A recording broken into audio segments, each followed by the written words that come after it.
Hello and welcome back to another reading of Because of Mr. Terupt. We are joined again by Diego, the lovable puppy. We've got a nice little bunny rabbit behind me that my wife was given as a gift back when she was a lot younger. So we've had this for quite a while. I'm drinking out of my Yellowstone Yeti. This is something my wife and I got when we took our honeymoon. Right after we got married, we took a road trip around the United States, and one of our favorite stops was Yellowstone, so we grabbed a Yellowstone Yeti so we could remember our journey. Well, grab your favorite blanket, your favorite stuffed animal, and let's get back to the story here. All right, we left off starting May, and we're going to start with Jessica's chapter. Act 11, Scene 1. Welcome to the hospital waiting room, where every face is a concerned face. Who knows what's on the minds of all these worried people? They keep busy in different ways. Some read, a few watch television, and one lady is knitting. Enter us, the kids from room 202. We sat quietly, kind of looking around, anxiously waiting the outcome of Mr. Terupt's surgery. Was it even okay to talk, I wondered? A lot of people from school sat waiting, hoping for Mr. Terupt. Mrs. Williams and her red-haired secretary, Mrs. Barton, waited as well. Mr. Loomis and Mr. Ruddy sat and waited. Everyone at school liked Mr. Terupt. It was just another testament to how amazing he was. Technically, today was a school day, but Mrs. Williams helped us make arrangements to be here. I can't make this a school-sponsored field trip, she told us about a week ago. At that point, we knew when Mr. Terupt's surgery had been scheduled, and Mrs. Williams realized our entire class planned to be there. I can't have all of you climb onto a bus and be taken to the hospital, she said. Our parents can drive us there, Anna suggested, and we can help each other with rides. Ooh, I like that idea, Mrs. Williams said. Then you can leave when you want, or not go at all, if you'd rather not go. I thought about Jeffrey. Mrs. Newberry, Miss Kelsey, and Mrs. Warner also came. The school was able to provide substitutes for their classes, but not everyone's. I expect all the teachers would have been here if it weren't a school day. That was when I realized that Mr. Terupt didn't have any family present, not one person. I thought of his desk back in our classroom. Every teacher has family pictures on his desk or her desk, but not Mr. Terupt. And there were only 2 flower arrangements in his hospital room, one from Ms. Newberry and one from Snow Hill School. But no mom or dad were sitting next to his bed. How had I missed it? Not one family picture? Not one family member visiting or waiting next to me? Did he even have any family, I wondered? Had my mother noticed and not said anything? Had any of my classmates had the same thoughts? All of a sudden, there was so much I didn't know about my beloved teacher.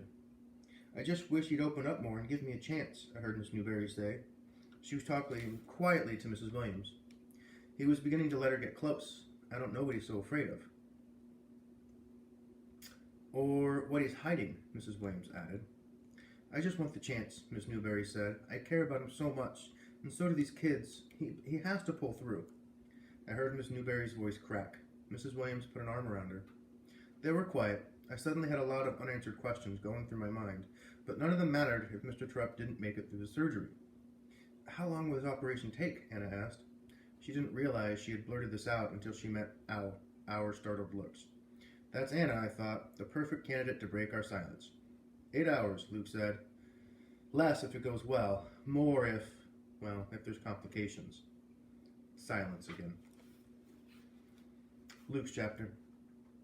I had visited the hospital several times, but not once had I gone to the waiting room. Not until I sat there with my class on brain surgery day. We sat for hours. The room had a nice layout. The architects had found a way to maximize is a dollar word, the area while keeping a large perimeter. The room represented a rectangle with little sections of the wall jutting into the interior here and there. This created corners and smaller spaces with the larger room. I figured this was important because people wanted privacy. At least that's how it felt while I was waiting here. Danielle's chapter. We sat together in the waiting room. I sat next to my mother. We left Grandma home, not knowing how she would handle being in the company of Terry and Anna. Anna sat across from us next to her mother. A large wooden coffee table rested in the middle of everyone. It reminded me of our class meetings. We didn't form a circle on the floor, and we didn't have the microphone, but it was close enough, except no one talked. Mr. Terupt always started our meetings, so we sat silent until Anna spoke up. thank goodness. But after Luke answered her question, no one else talked. At least not until Jeffrey surprised us. He put our class microphone in the middle of that big wooden table. I stared at it. Then I looked at Jeffrey. How did he know to bring it? Just a hunch, he said. I noticed that he and Jessica were looking at each other. I reached down and took the microphone. Remember the first time Mr. Terupt brought this out? I said. I passed the microphone to Lexi. I was like, Teach is a weirdo, she said. But it turned out to be pretty cool, sort of like the grass thing. 77,537,412, Luke reminded us. That grass project was awesome. The microphone moved around our square, and we shared different stories and memories. It was perfect. Then a doctor came into the waiting room. What do you think, bud?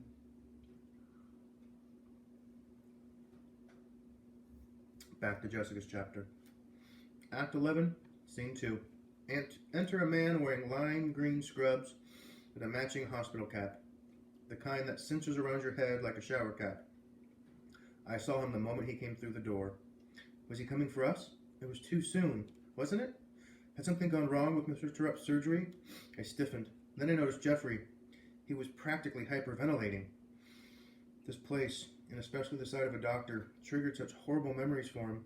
I wrapped my arm around him and whispered, It's okay. Just breathe. My mom also helped comfort him. She sat on the other side of Jeffrey and hugged him too. Mom knew his story. I had told her. But others stared at him, wondering why he was so worked up. The doctor didn't come over to us, and Jeffrey calmed down. Instead, the doctor made his way over to the knitting lady. I saw him take a deep breath as he got closer to her, and I wondered if it was one of those big breaths you take in order to get ready to deliver really bad news. He pulled the chair next to the knitting lady and sat down across from her. Once she realized he was there, her hands and yarn and needles all stopped working and rested in her lap. Her eyes looked into the doctor's face. His lips never moved, but his head shook from side to side, and his face expressed sorrow. The knitting lady's strong chin dropped. The yarn and needles fell to the ground. Her hands covered her face. She began to shake silently with lonesome tears. The doctor placed a hand on her back, and he said, I'm very sorry. He waited for a while, and then rose and walked out of the room.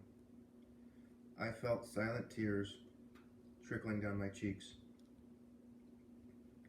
I looked at my friends, and I saw one of them with tears too. I was scared, but I wasn't alone. All right, let's read Jeffrey's chapter, and then we'll pause there. Hard to breathe. So many bad memories. Bad news everywhere. I saw the doc walk in.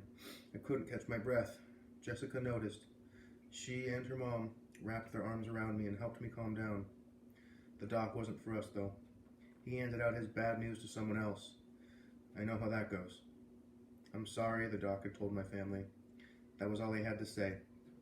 And we knew Michael was dead. Okay. We're going to pause there. We'll see a couple of the other students' reaction to the doctor walking in the room next time we meet. Story's getting very tense. So take a minute, take a breath, and I'll see you next time for the next Read Aloud.